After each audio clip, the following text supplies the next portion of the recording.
Pull up a chair, the stories begin. Patrick and Randy are letting you in.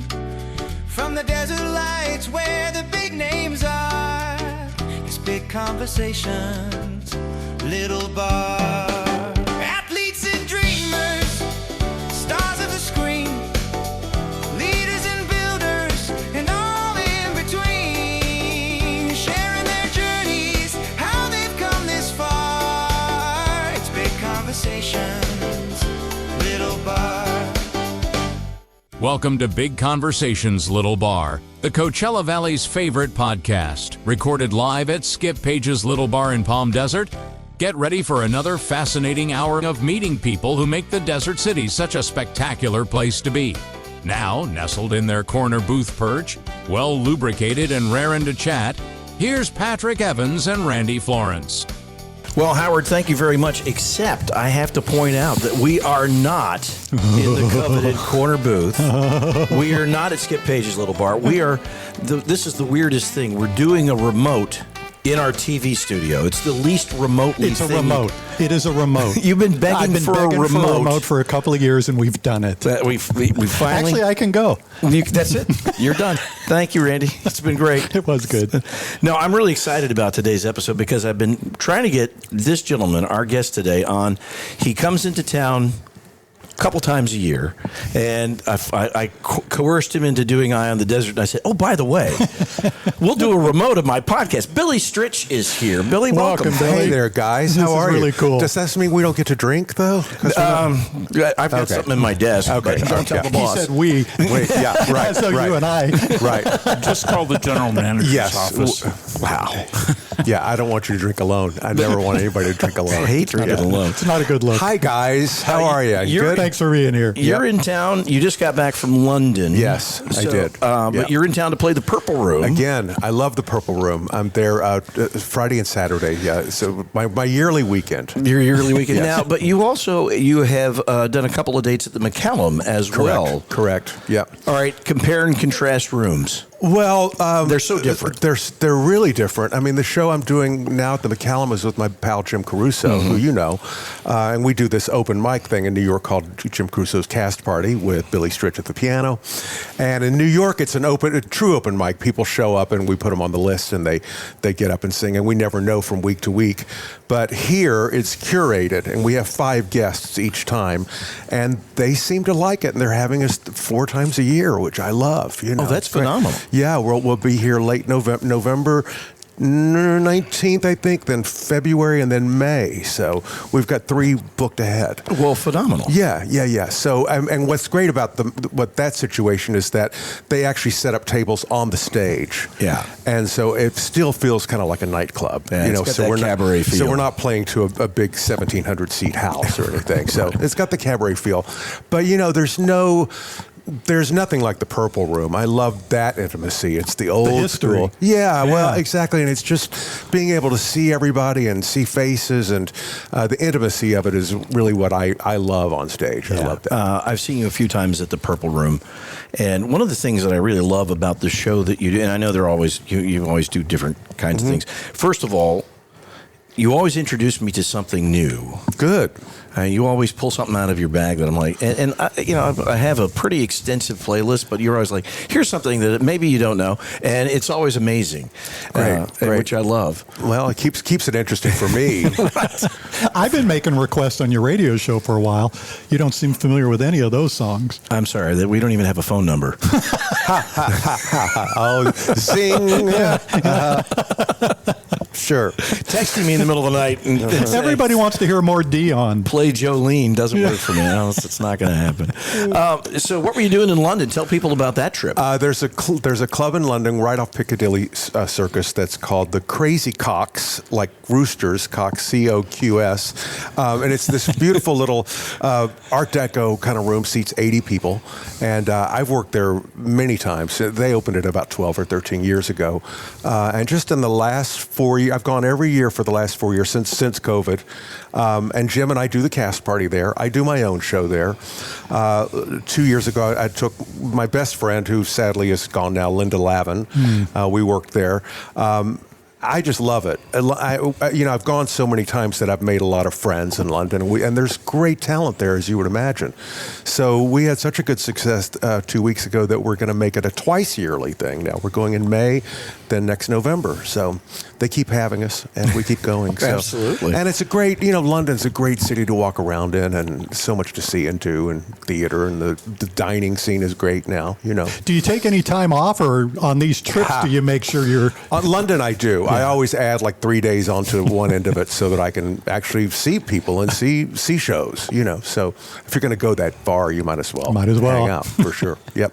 Now, you've been playing and performing in New York for how many years? Let's see. A lot. I think my first performance in New York was probably 1984. So it's been 41 years. Oh, wow. Yeah, I know. But you grew up in Texas. Yes. So when did you actually first sit down at a piano? Oh, gosh. I don't even remember, because we had a piano in the house, and I'm sure I was probably sitting down and banging away at the piano at age 3 or 4. But and then my sisters got piano lessons when I was about 6, and I wanted that too. So my parents gave me piano lessons. And about the time I was 8, I started to realize that I could pick out songs. So I would hear songs on TV mainly, and I would record them on my little portable cassette recorder. And then, like off the TV, standing next to the TV, and then I'd run into the living room and play it back, and just pick it out. And I could do this from like the age of 8 or 9. Wow! And it was just this thing that I had this ear, to do it, and I had an affinity for these great old songs. Of course, I didn't realize that they were old songs, But honestly, I always say this, the Carol Burnett show used to always have musical parts where they would do Gershwin or take off some movies or things like that. And also Sonny and Cher, if anybody remembers the Sonny and Cher show, she would always sing a standard or something. She'd stand there in the light and sing More Than You Know or Mean to Me or one of those songs. So I just loved that kind of music, and that's when I started learning American Songbook music from the age of 9 or 10. And my grandmother encouraged that. She would take me to shows. Was there something in the family that? Well, there wasn't anybody that played music in my family, but my grandmother recognized this in me, and she would take me to see shows, concerts, musicals. I mean, she opened up the whole world of live entertainment for me. So, did she get a chance to see you perform? Oh yeah, she did. She really did, and. I'll talk about this in my show. She got to see, I had a vocal group in the 80s that was called Montgomery, Plant, and Stritch. It was 2 gorgeous women and me, and we sang tight 3-part harmony, jazz. And in 1988, we got to open for Mel Tormé at Carnegie Hall. Oh, my goodness. And my whole family came, and my grandmother came, and she got to see me play at the stage of Carnegie Hall, which was very, very special. And we all went backstage, and she met Mel. I mean, she was determined to meet him. I tell this story on stage, I'm like, well, let's just hang back and let him talk to his friends before we go over. And I turned my back, and all of a sudden she was across the room, and she was talking to him. And she wrote him a fan letter a couple of weeks later, and he wrote her back in a wonderful acknowledgement of it. Man. So that was really cool. But yeah, she got to see me do some great things. That's great. Yeah. That's a better story than your Paul Anka one. Yeah, that's a better story. I don't know that one, but I will shorten this. I've been told. I went to a Paul Anka concert. I ended up sitting next to his 3 daughters. Okay. And they were all like, well, you're young for a Paul Anka fan. But we got to know each other during the concert, and they said, well, come meet Dad. Yeah. And I'm like, no, I don't want to. No, really, come on, meet Dad. So we go down, and there's this entourage. I thought, okay, it's going to be a lot of people. It's fine. It thinned out. Finally, it was just the 3 daughters, their husbands, and me. Yeah. And Paul Anka at this point had remarried. He had like a little kid. And he comes out of his dressing room and hugs his daughter, shakes hands with her husband, comes down the line. He gets to me, looks at me, and goes, and who the fuck are you? Oh, yeah, exactly. I mean, it's like never meet your heroes, right? Okay. Yeah, I know. And they were like, oh, no, Dad, he's a nice I didn't guy. know where you were going to go with that, but, I know musicians who worked with him. He was not easy. There's a famous He's got clip. an edge, for sure. Yeah, there's a famous clip, I think it's on YouTube, where the bands get shirts, the guys get shirts, and he's upset. Oh, I know, yeah. No, he wasn't easy. He and Buddy Rich were the ones that were not easy to work with. But. Now, who were some of your here? I mean, obviously Mel Tormé, and you got Sure. to open for him. Sure. Who else would you include in that? Well, I would say that as far as singers go, I really love Nat King Cole. I mean, that's someone I really love. I loved, there was a jazz singer named Mark Murphy that a lot of people don't really know. He's gone now, but he really sang. He was my first real jazz singer. I mean, he would take jazz songs and really do vocalese kind of things. I love scat singing. I love Louis Armstrong. I mean, that really goes back, but he's a singer that I think he invented a lot of this stuff. Yeah. And with the women, I loved Rosemary Clooney and Judy Garland, of course, and her daughter Liza Minnelli, who I have a passing acquaintance with. I mean, I was a fan of Liza's way before I met Liza and worked with her. So that's one. We have a picture. We have photographic evidence of your marriage to Liza Minnelli. Yeah. Well, You were listed yeah, as I her know. husband. I was. Yes. I called Patrick this morning. I said, I think we have breaking news. Yeah, that's how has been erroneously reported. Although we did discuss that, and we got close to it, but I think we both maybe dodged a bullet with that. But Talk about meeting Liza and working with Liza. yeah, well, we met in 1991, March 7th, 1991. Not that I remember that at all. But I had been working with this vocal group that I have mentioned before for 8 years, and we broke up at the end of the year prior, 1990. And so I moved. At this point, we'd all been living in Houston, Texas, where we were from. But I made the move permanently to New York because I had made a lot of friends there by this point. And a good friend of mine named Bob Nahas had a restaurant on 42nd Street called Bobo's. And he said, well, come in. It was a piano bar in front. And I was looking for work. I didn't know what the next step was going to be. And he said, well, come and play here a couple nights a week. So I did.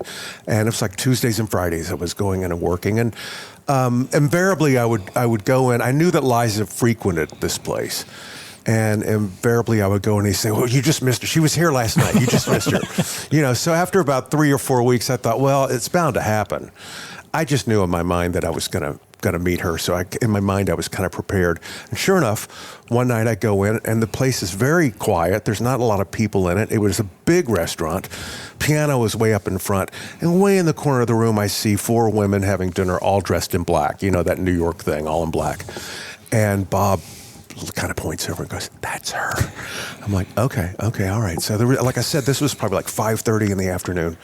Wasn't anybody there. And I thought, okay, how do I get her over here to the piano? Because I knew it was going to happen, but I knew I had to play it just correctly. And I thought, okay, well, you don't. So I just was playing really quiet jazz stuff. I wasn't even singing. And I thought, well, don't play Cabaret and don't play New York, New York. I mean, that is so obvious. Get up and leave. So obvious. She only hears that all the time.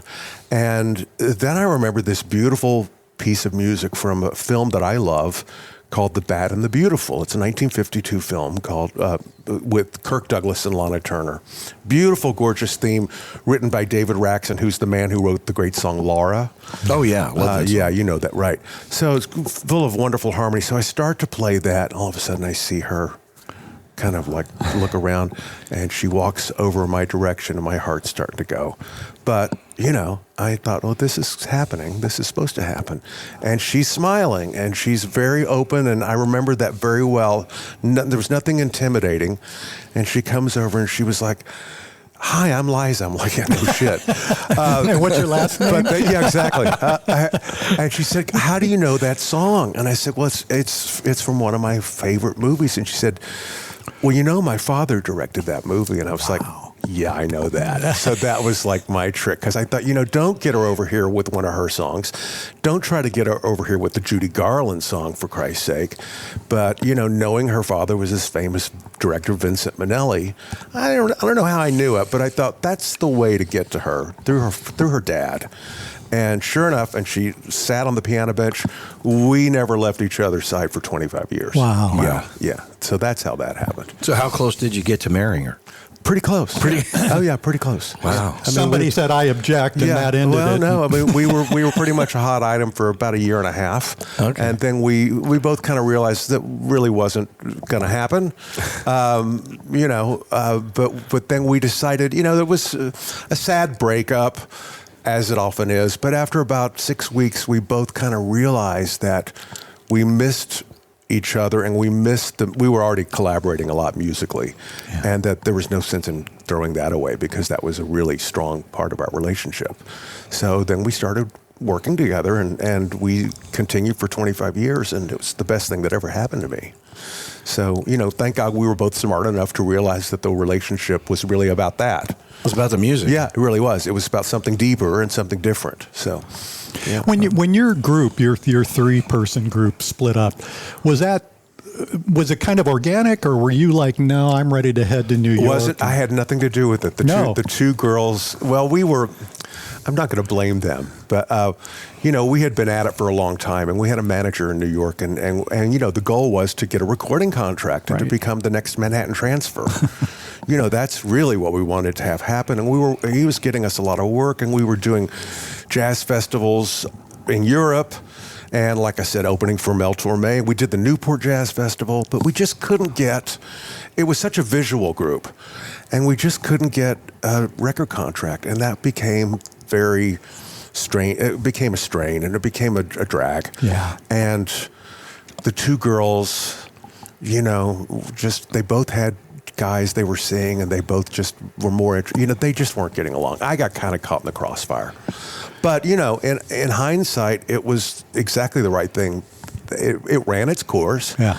It got me to New York, and 3 months later, it pulled Liza Minnelli into my life. That would not have happened. Right. And what happened with them? They became Destiny's Child. One of them was exactly. Beyonce. That's right. They became Dawn. They worked for Tony Orlando. That's right. They became the Pips. So they're both in Houston. One of them I'm very much in touch with, and she sings in town. And the other one I'm really not in touch with. So I don't think she has pursued a musical career. So I went on and did it. Yeah, and I mean, you go to New York, and you're this kid from Texas. Yeah. I imagine a little bit of culture shock. Yeah, but by the time the first time I came to New York, of course. By the time I moved there full time, I was very acclimated to New York. Yeah. But it's different. I mean, from anywhere you grow up, in New York, it's like, whoa, this is really, really different. It's not exactly what, I couldn't believe the first time that everything was so smushed together. Right. I was like, oh my God, everything goes up instead of side to side. So that was kind of a culture shock for me. And of course, the first time I was there was way before I performed there. I was just there to, I worked one summer at a piano bar in Houston. And this was the summer, I guess I was 19. And one night, this guy comes in and he requests Pennies from Heaven. And so I play it. And he puts a $100 bill in my tip jar, which I don't think had ever happened before. Did you play it again really quick? Well, it's fun. Yeah, I mean, the more he drank, he kept requesting that song. That's awesome. Like 30 minutes later, he requested Pennies from Heaven. I was like, okay, I'll play it again. And he put another $100 in. And at the end, and the waitresses got so mad, because at the end of the night, I walked out of there with $900. Oh my God! Gosh. And the next day, I booked my first trip to New York. I got the hotel, I got the airfare, I bought theater tickets. I mean, that's this was 1981, so you could do all that for $900. Had the family traveled a lot growing up? Not really. No, I'd never been to New York. Right. In Texas, we took summer vacations. Corpus Christi. Stuff there was a period of time when my parents liked camping. They had like a pop-up camper thing in the back. So we went to Colorado a few summers, and we had some summers where we drove all the way to California because I had relatives out, aunt and uncle and cousins out there. So there were those kind of trips when I was young. A couple of ski trips when I was a young teenager. but nothing to, it was always those kind of family trips. We never took a trip to New York. My dad was in the book selling business. He had a retail bookstore. And I remember one year the American Booksellers Conference was having their annual convention in Washington, D.C. I guess I was 11 or 12. And I just really wanted to go. I was into that because I worked there in the summertime and I loved books. And everyone's going outside to play and I'd rather stay in my room and read books. And so my dad took me to that convention. I remember that. And it was really the only time he and I took a trip together. But I remember the musical 1776 was playing at the National Theater in Washington. And they were selling tickets at the concierge, I guess at the ticket desk at the hotel. And my dad saw me looking at the sign, and he was like, "Do you want to go see that?" I'm like, "Yeah, I would love to go see that." Because by this point, my grandmother had taken me to some place. So my dad got us 2 tickets for that night. I remember it so clear. They were $11 each, which I thought was a fortune. And we sat on the second row together and watched this show. I don't think I blinked one time. So that was the first time I'd gone to a city that was different from Houston, But I mean, I was hooked on live theater and I was hooked on performing in nightclubs. So I always knew New York was the place I would end up. You have played at just some of the most iconic places in the world. Mm-hmm. Do you have a few favorites? Well, playing with at the Royal Albert Hall in London. Pretty good gig. The first time I played there with Liza, and it was a benefit for the Royal Marsden Cancer Foundation. And the show was Liza's tribute to Sammy Davis Jr. And so I arranged the whole show and played it. And sang a duet with her in the show, and Princess Diana was at the show, and so I got to meet her after the show. That really stands out. And then years later, maybe our first guest who's met Princess Diana. You think? Am I the first one? Possibly. Okay. Probably. Lovely, but well, there was that guy from lovely, Palm Springs Welding. I don't know. Nice. Yeah. Oh, sure. Working there again years later with Tony Bennett was very special. Working at the London Palladium was another great opportunity. I worked the Hollywood Bowl a few times with Liza. There's nothing like walking out on that stage and seeing, because it goes on forever, looking out there, it seats like 20,000 people or something crazy like that. It's enormous. So that was pretty great. Those venues, Carnegie Hall, there's nothing like walking out on that stage. That's pretty iconic. But I love working the little clubs. I really love that because, you make a connection there. You feel the connection at the time. So, I always, as much as it's great to work in big theaters, it's like there's nothing like working a small room. The energy you must feel from a stage like the Purple Room. Oh, it's great. Yeah. You walk out, you really feel that immediate. When you say something, you feel the laughter and the applause. And if you're doing something, a ballad, that it's quiet, it's like, wow, this is great. There's nothing like having that control over a room. It's an amazing feeling. Now, during COVID, you did something really unique. I mean, to keep yourself occupied and to keep people entertained. But you did a show, right? To get some income. Make a little money. Yeah. But you performed at home, but on Facebook. Yes, I did. And you would bring in guests, people in your bubble. Well, the only time I brought in a guest live on the show. Well, anyway, I'll back up. During COVID, this thing that we thought at the time, a couple of weeks, this will all blow over, and it really didn't, as we all know. And so all of a sudden, my friend, Linda Lavin, who was my dearest friend, she lived 3 floors above in the same building.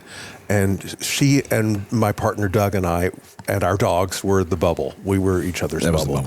And a few days into it, she said, let's do something. Is there anything we can do, like, just to get to do music? So somebody said, well, do this Facebook Live thing. You could press a button and you go live. So we did that on Wednesdays. And after about 2 months of that, I thought, well, I need to start doing this for myself. Because at this point, I had no income coming in. I was drawing unemployment You know, it's like weird, you know, because I'm a freelancer. I've never worked for a company. So just the thought, that was very weird to figure that out. But I was grateful for the, you know, the whopping $405 I got every week. But I thought, this ain't going to cut it. You can afford New York on that. Yeah, exactly. That sounds like podcast I'm telling money. you. Right. I'm rolling in the dough. Yeah, right.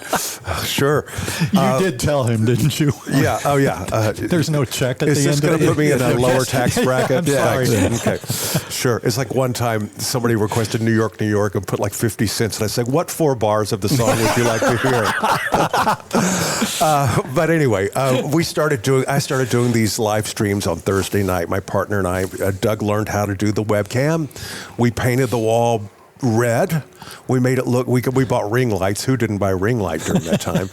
And we started doing this thing on Wednesdays, and I would do a theme. It would either be a composer or a tribute to some artist that I love. And so I think the 8th or 9th one was Barry Manilow's birthday. It was in July. And I know Barry. And Doug said, do you think he would call in maybe? And I'm like, well, I got to ask him. So I called Gary, his partner, and he said, what time? I said, well, we go on at 8, like halfway through. He said, so it's 5:30 our time. So on the dot, my phone rings. So I held the phone up. You know, so you could hear him. You know, I mean, how else am I going to do it? It wasn't like you couldn't see him, but you could hear him. Yeah. All right. Well, we've had Gary Keefe on the show. Yes. You know, And we'd like you to make a call for us. Yeah. Well, yeah. Sure.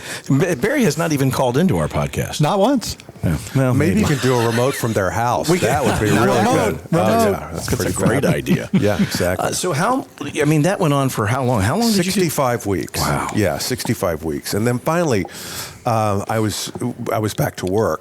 But what was great about it is that, you know, people would send in tips via Venmo or PayPal. And there were some people that watched every week, and so they'd send $20 a week. You know, it was just great. So on any given Thursday, I would make, you know, between $1,000 and $2,000 a week, you know, which really kept the rent going. And there were some very generous donors, like a wonderful woman in California named Deb DiMartino, and she, you know, supports a lot of us that do what we do. And we were having trouble one week with our sound thing, with our little mixing board. And we knew, you know, and so it was cutting in and out, and I knew as it was happening, because people would type in as the show was going, we can't hear you. And so Doug always goes, they're having trouble hearing me. So I'm like, can you hear me? You know, it's like, so after the show was over, I went outside and I'm floating through, and of course the first thing I'm looking at, who sent in money, and she sent $2,000 so we could buy a new sound thing. I mean, so there were some incredibly generous people. Well, plus, that helped us through. Every week, people were taking a step to listen to you and be a part of that community. That's a pretty big deal. You know, it's something no one ever thought was going to happen. Right. We all learned as we went along. This was sort of a way for me to kind of keep my creativity going and also generate some income. I don't want to go through that again, but what's great is there's like almost not a night that I work someplace that someone doesn't come up to me and tell me that they watched it, thank me for doing it. You really got us through that time, and it's just so great to know that touched so many people. Yeah. You know, and all the shows are documented on my YouTube channel. So if anybody wants to go back and see what it was, Billy Stritch channel, you can see all 65 of those shows. Phenomenal. You know, sound issues and all, they're all there. They're all there. Yeah. Okay, we're going to pause for a moment, and we'll be right back after this important message from our friends at the McCallum Theatre, the sponsors of our next segment of Big Conversations, Little Bar. From Grammy-winning songwriters Brandy Clark and Shane McAnally, Tony-winning writer Robert Horn, and Tony-winning director Jack O'Brien comes a musical about corn. I'm talking corn. Shucked. The Broadway musical comedy is about an unlikely hero, a lovable con man, and an amazing battle for the heart and soil of Cobb County. Shucked. Playing McCallum Theatre, November 25th through 30th. Tickets at McCallumTheatre.org. Welcome back to Skip Page's Little Bar. The segment is presented by the McCallum Theatre. Lots of great performances this season, and we encourage you to check them out by visiting McCallumTheatre.org today. Talk about your friendship with Linda. I know that we just lost her, and you were very close. The only time I ever met Linda Lavin was at Billy Stritch's show at the Purple Room. Okay, yeah. Well, she always came to my shows. Yeah. She was great. The first time we met was in New York City. I mean, she, early on when I had my vocal group, the great director Hal Prince and his wife came to see us, and so all of a sudden they were fans, and every year they would give a big Christmas party. And so one year at the Christmas party, we were there and Linda was there. And that's the first time I met her. And then a few years after that, my friend Jim Caruso, he had done a show with her at the, it was the first show that Bill Clinton had done at the White House, the first big show right at the beginning of his presidency. It was called Broadway Comes to Washington. So he had a vocal group of his own. He went down, and Linda was on the show, so they became friends. So we went to see a show she was in. We went backstage. We thought we'd visit for 5 minutes. We ended up visiting for like an hour. The stage door guy was like, "Are you ever going to leave?" She and I bonded right away. Realized that we loved the same kind of music, had the same kind of humor. She always called me the brother she never had. It was very much like that kind of relationship. She trusted me we trusted each other with a lot, but certainly with musical, thing. I was her musical guy, and she was so proficient at music. She could sit down and play by ear and explain to me what she wanted. She's just very, very, very special, and the kind of person you could really say anything to. She would, to find a friend that you can tell things to and they just listen. They know enough not to well, this is what you should do. Right. She was so intuitive that way. And then when she had something to offer, she was so articulate about it. It's like there's some things she's told me that that stayed with me forever. Messages that I've kept. She was just my biggest fan, and I hers. And so it was quite a blow when she left, and quite suddenly. So I miss her a lot. I really do, of course. You can't lose somebody that close to you and not be impacted for a long time. I mean, it really threw me into a tailspin for a few months. Actually, she died last December 29th, and I had only found out 3 days before that she was dealing with a cancer diagnosis, but because she didn't want to tell me because I was doing Christmas shows and she didn't want to bother me during all that. Didn't want to bum you out. Yeah. And actually she didn't die from that. She died, she couldn't get enough air into her lungs, because anyway, it was just a bad combination of stuff that happened. So anyway. She's with me all the time, though. I mean, she pops into my dreams in my head, and I hear her in my voice, in my head all the time. So many people remember her so fondly from, Alice, yeah. And but I don't. A lot of people didn't know her musical side. Yeah, yeah. Well, I mean, I remember Alice, but I was not a big Alice fan. I mean, that was like I was in high school. I was doing other stuff. Yeah. So, but she was one of the best live performers. Broadway. She won a Tony Award, and she was nominated 6 times, and she was super musical. And I do remember on that show, the character of Alice would sometimes sit down and play the piano and sing. She could play by ear like I could. We had that same kind of thing. Her mother was an opera star and wanted her to be a classical pianist, and she did all those lessons. But she said, I didn't want to practice that hard. I was the same way. I didn't want to practice that hard. We were both probably 8 years old when we both realized we could play by ear. And Did you ever? What we loved. I assume you learned to read music at some point. Yeah. I learned to read music, and doing this cast party open mic thing for the past 22 years, I'm a really good sight reader because people bring music all the time. So I've learned to do that very well. But anyway, Lyndon has had so many similarities and so many things that were relatable to each other. So yeah. But she was incredibly musical, and we did an album together in 2019 called Love Notes that I co-produced, and I'm incredibly proud of it. It's a beautiful. If anybody wants to stream that, you can really hear how great she was. I'll check that one out. Yeah. What are some of your? You talked about the artists that you work with, but what are some of your favorite musical influences, and like the songs that you get drawn back to play? Well, I mean, there's the Gershwin songs, because I think that was my first way into that music. My grandmother bought me the Gershwin Songbook when I was 10, and I just ate it up, and I still have it. And I always find myself going back to that. I'm not a kind of guy that listens to music all the time. But when I'm putting together a new show, that's when I go back to the well and I listen to. If I hear something, I'll put it on a list. But I always go back to Ella Fitzgerald. I was not a big Tony Bennett fan until I worked with him, and now I find myself going back to his material. I'm doing a song that he recorded in my show this weekend. It's kind of random. I can't think of one specific person, but, it's all those great people that you would think. Because those are the people that have done the definitive recordings of the songs that I love to do. And I'm also really big into Brazilian pop music, too. So I did an album of that stuff.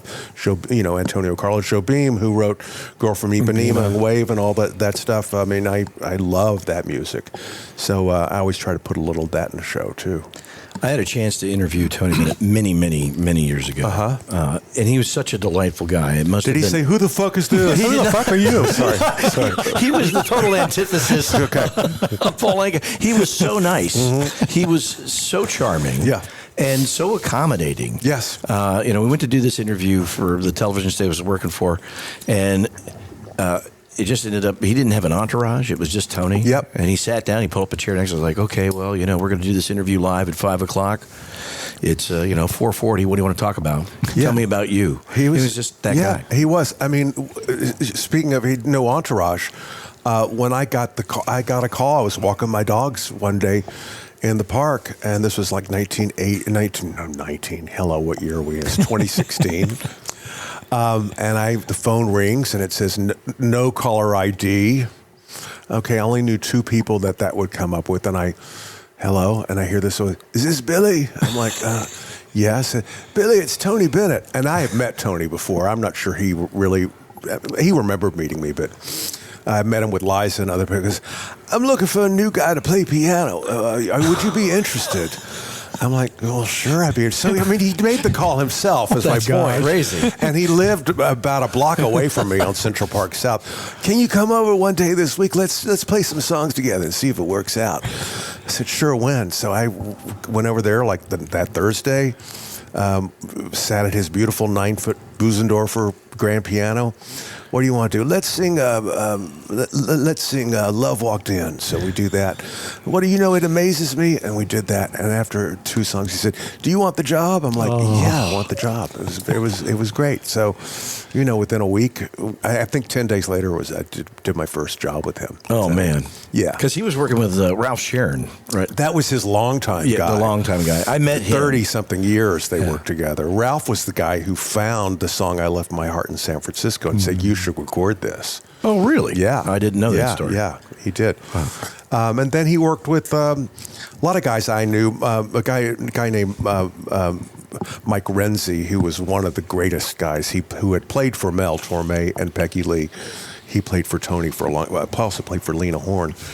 And goodness. And then a guy named Lee Musiker also was Tony's guy. So, I mean, Tony, he went through piano players. He wasn't easy on musicians, I'll put it that way. I mean, when it was going great, it was going great. But by the time, I don't think I'm telling stories out of school. I mean, I worked with him the year that he was 90, 91. And I found out later, and it came out later, that he had just been diagnosed with Alzheimer's. Yeah. But they weren't talking about that because, of course, they wanted him to keep working. And when the music started. It didn't affect it at all. He knew all the songs. That's the thing. That's the thing about music. That stays with you. You may not know what you have for breakfast or look at the person and not know who they are, but you start playing a song, start singing a song, and it's like that's hardwired inside. It must have been amazing to watch that happen. Absolutely. There'd be some nights where he would be so great, and then he'd look at me like, who the fuck are you? It was literally like that. I could tell he's looking at me like he'd never seen me before, but he'd hear me start to play the intro, and he'd just be, and he would hear that applause. You'd see him backstage, and he'd be shuffling like, remember Tim Conway did the Little Old Man shuffle. Oh, yeah. He was like that guy. But the minute the music started, he came out, he just arms out, the audience stood up.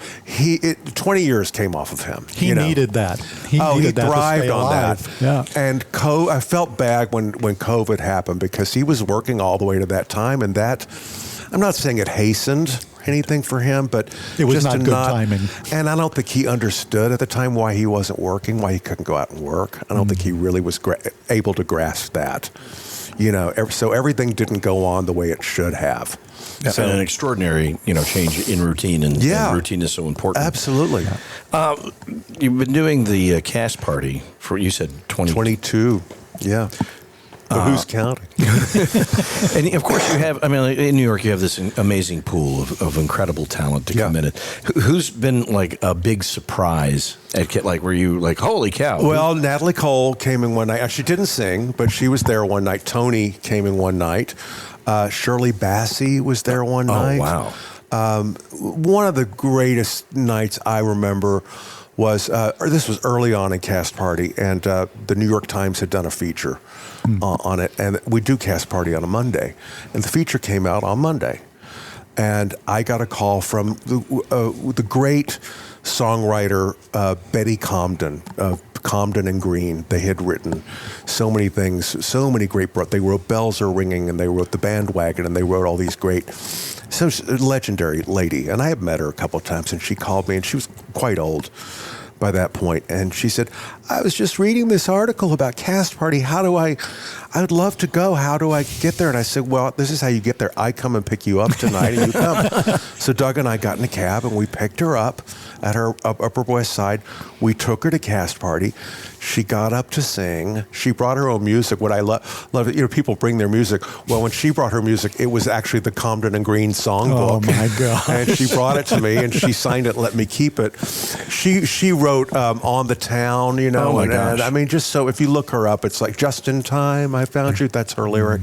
Make someone happy. So when she brought her own music, she brought her own song she wrote.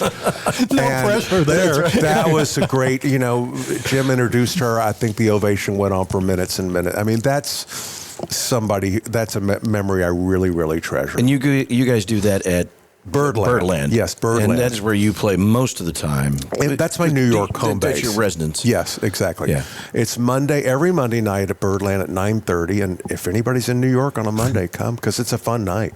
We really have a great time. Billy, do you ever allow that little kid from Houston to just stand back and go, oh my God? All the time. It happens all the time. It happened a lot with Tony Bennett. There'd be moments on stage because, he'd be standing in the crook of the piano and I would just be playing and I would thinking, holy shit, I can't believe, real pinch me moments. And you try to take photographs in your mind, just to remember that moment.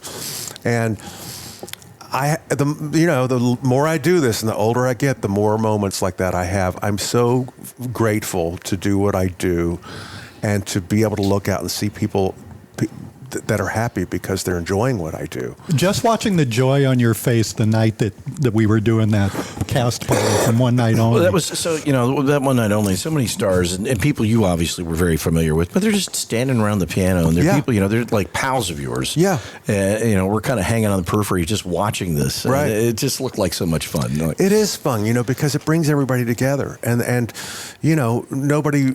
Nobody has an ego. They just they enjoy being around each other and enjoying each other's talent and music and to be able to, not to get serious, but there's just so much, as we know, there's so much divisiveness going on now, but music is just this one thing that can bring people together and that people can agree on. There's so little we agree on these days, but so the older I get, the more I realize what a gift that is, to be able to be someone who can bring someone, not to make myself that important, but for an hour I can bring people together. It is important. Look what you did during COVID. Yeah, exactly right. It's an incredible skill, and it's a quality we need more of. Yes, that ability to bring music does do that. It does, and it's interesting just talking with you and talking about the relationships you've had, how music is that common theme between you and Linda and between you and Liza Minnelli. Mm-hmm. What about you and Doug?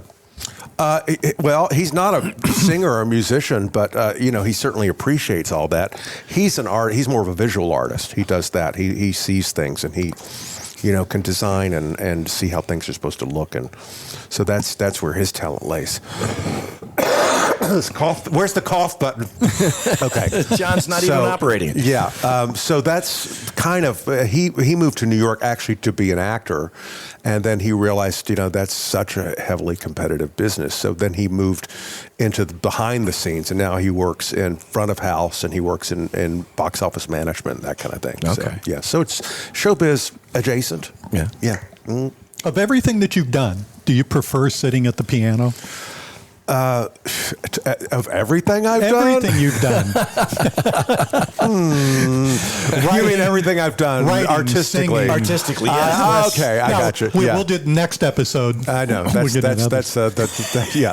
OnlyFans episode. The blue stuff comes out later. Sure. Wait a minute, Patrick. Stop undressing. Yeah, really? Come on. It's too early for that. It is way too early for that. I love sitting at the piano and singing, that's because it just comes out of me so organically, and I enjoy that, and I know that I'm in total control there. I love accompanying great singers, and I'm fortunate that I'm at a place now where I can kind of pick who I want to work with. I'm very happy to be in demand to do what I do. So I love that. The arranging is great, the writing is great, but that's something that I have to be a little more inspired to do.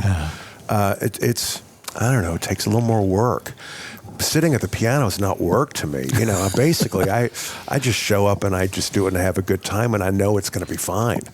And I know I'm going to surprise myself, and I know I'm very confident in my ability.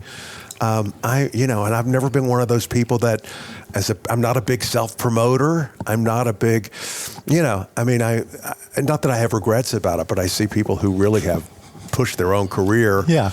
And that's just not my thing, so I don't know. Things may have turned out differently had I been more that kind of person, but, I'm happy. It seems like it turned out okay. It turned out okay, And also, when you're young, you think, I want to be famous. I want to be just famous. I want to be. And when I was with Liza at the beginning, I saw what that was like. And there's some unsavory parts of that. It's a hard job. And so I kind of enjoy being a little more behind the scenes. I mean, I like the amount of fame and recognition that I have, but I'm fine with the level of it, Yeah. I can still go out and do whatever I want to do, and no one's going to bust me for doing something bad. It's like I can, you know what I mean? Right. Yeah. Now, you mentioned that you can kind of pick and choose who you like to work with. Yeah. Who's out there that you haven't that you would love to work with? Well, I'd always wanted to work with Barbra Streisand. I don't know if that's ever going to happen. I've met her a few times. I'm actually mentioned in her book, which is very cool. Really? When I listened to it one day in the park, because I always like to listen to books, and I thought I was going to drop the leashes on the dog. I was going to faint dead away in the park. But she recounts a story of when Liza and I visited her up in Sun Valley, Idaho, and she had not returned to live performing yet. We were just at a little we're at a little Christmas party that Donna Karen gave, and there's like maybe 10 or 12, like 10 or 12 of us. And in the book she said she knew that Liza was coming over that night. She said to Donna, "What do you think Liza would sing?" And Donna said, "If there's a piano, Liza's going to sing." So sure enough, there was a piano, and she says Liza showed up with her accompanist Billy Stritch. I'm like, oh, she said my name. And that night, she was thinking about returning to live performing, but she was scared of it. She had stage fright. Yeah. And so we talked to her for about 15 minutes about why she should do it, what she was missing by not doing it, what she would get out of it. And to her credit, she took we're not the only people that got her up on stage again, but she talks about it in the book. That's awesome. So, I never got a chance to accompany her. I would have liked to have done that. Of all the people that are around now, there's nobody that I'm looking at that going, God, I wish I worked with that person.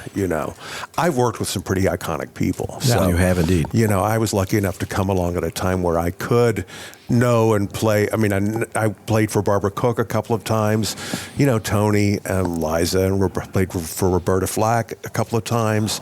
So it's a good list. Yes. Of people. It's a pretty really good list. Yeah. It's a pretty good list. Yeah. So there's nobody I'm just jonesing to play with. I hope that by the time this podcast airs, this weekend's performances will have come and gone, but there you still have a chance to see Billy's coming back to the McCallum to do The cast parties. I'll also be here at the McCallum on January 10th with Christine Ebersole, who I love working with. She's phenomenal. She's phenomenal. And just saw her. Yep. Performing with Michael Feinstein. Oh yeah, were you there? Yeah. In Pasadena? Yeah. Well, she and I were in the show 42nd Street together on Broadway back in 2001. Oh my goodness. And that's how we met. And we've been working together since 2004. We've recorded 2 albums together. And we're going to be there on January 10th at the McCallum. So you got to go see Billy, and if you have a chance, next time you perform at the Purple, one of the things that I loved watching you perform, because you command the room, you're sitting at the piano, you're kind of playing lightly, and you tell these stories, and it's effortless. It's so fun to watch. And the music and the stories just blend, and then you launch into a song. It's really a remarkable thing to see. Thank you. The Purple Room is a great place to see it because it's up close, it's personal, it's fun. Thank you. I appreciate that. You introduced me to a song you did, and it stuck with me. And I can't remember the guy who wrote it, Paul, I think, but it's called Planes. Peter Allen. Peter Allen. Yeah, sure. Yeah. Oh, it's just so funny you mentioned that, because I learned that during COVID. It's about I'm not afraid to fly on planes and take to the sky on planes, and it really resonated because at that point we weren't able to get on planes. So I recorded that on the album I made during COVID called Billy's Place, which you can stream anywhere if you're listening. That's been back on my mind this last week. I'm funny that you mentioned it because it's back playing in my head again. So I'm glad you like that song. Peter Allen, is great. He wrote Everything Old Is New Again, and I Go to Rio, and that's another. He was married to Liza Minnelli. That was her first husband. So anyway, all roads lead to Liza. We've come full circle. Yeah, exactly. Listen, I want to thank you so much for doing this. Are we done? Are we drunk? Well, we're drunk enough to. We got to go drink. Yeah, we do. We do. Well, the next time I see you on Saturday, we'll definitely have a drink. Perfect. And I'll have a drink after the show with you. That sounds fantastic. Good. So, Billy Stritch, you have your YouTube channel. People can find that. Absolutely.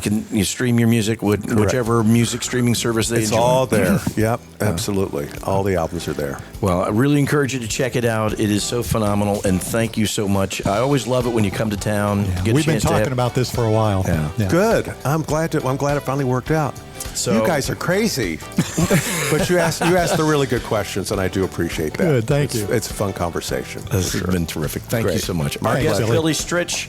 Come see him when he comes to town. You can't miss him. On behalf of my great partner, spiritual guru, good friend, Randy Florence, my co-host. We did a remote. You finally got your wish. Doesn't feel like much of a remote for me because I spend 8 hours a day in this studio. John McMullen, thank you very much. Billy, once again, thank you. And thank you all for listening. Remember that you can subscribe so that you never miss an episode of Big Conversations, Little Bar.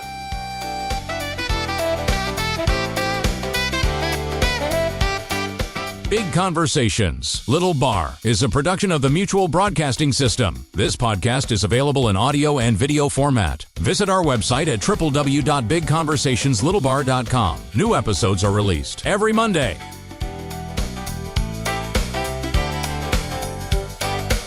Athletes and dreamers, stars of the screen, leaders and builders, and all in between. Share their journeys, how they've come this far. It's Big Conversations, Little Bar. At Big Conversations, Little